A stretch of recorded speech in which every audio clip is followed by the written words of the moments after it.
So I need to design a logo for a carpentry business.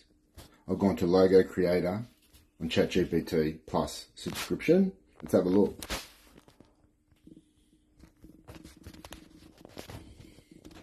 Alright, what logo would you like it to be? So I'm going to go A, I want it to be vibrant.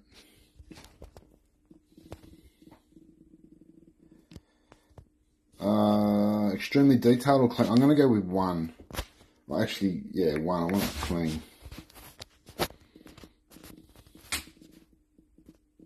What colour palette? I'm going to go blue and grey, so I'm going to go A again.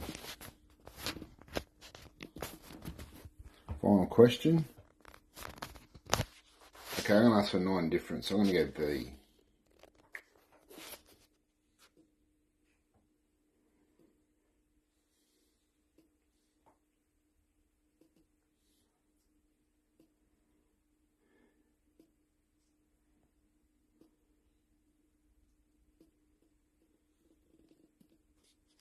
Yeah, that's brilliant. Look at some of those logos.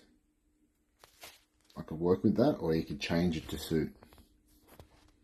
Obviously, there's some parts of it where might need a bit of work, but that's a really good start, especially when you've just spent a minute and a half on this. Absolutely brilliant.